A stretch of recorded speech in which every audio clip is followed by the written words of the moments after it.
Hello everyone, and welcome to today's news bulletin.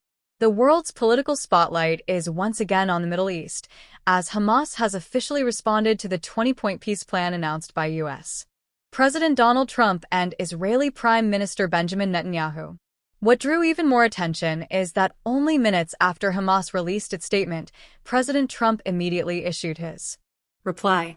As you may recall, at the end of September, President Trump unveiled a 20-point plan aimed at ending the conflict in Gaza.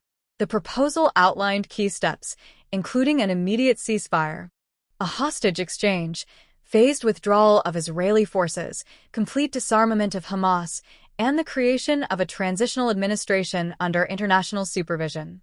President Trump set a firm deadline for Hamas to respond, warning of severe consequences if the group rejected the plan.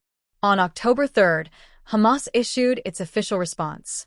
In the statement, the group affirmed that it is ready to return Israeli hostages, including the remains of those who have died, under the exchange formula presented in the plan.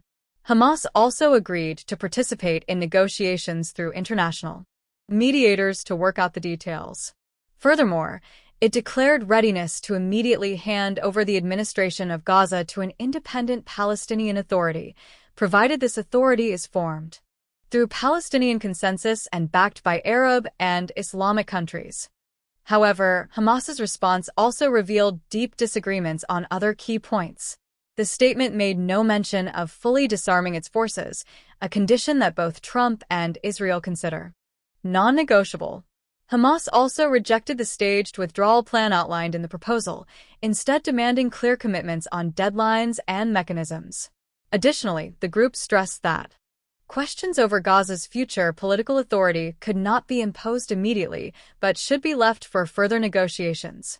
Shortly after Hamas's response, President Trump spoke out. He described it as a positive signal, showing that Hamas was ready for lasting peace. He also called on Israel to halt airstrikes to ensure the safe return of hostages, while emphasizing that the plan was not only about Gaza, but part of a broader effort to build peace across the Middle East. Hamas's response has opened a potential window of opportunity, yet it also exposed fundamental disagreements that remain unresolved. Acceptance of certain provisions indicates a more constructive atmosphere for dialogue, but the refusal to disarm and the demand for a complete Israeli withdrawal remain significant obstacles. Hamas appears to be signaling openness to negotiations, but by holding on to key conditions, the group could still maintain its leverage at the negotiating table. Do you think Hamas's decision to hold onto its leverage will help in the talks, or lead to another collapse in peace efforts? President Trump's swift reaction demonstrates his intent to leverage public opinion, strengthen his leadership role, and apply additional pressure on Israel. The central question now is whether Hamas will be willing to compromise on disarmament in exchange for a ceasefire and troop withdrawal.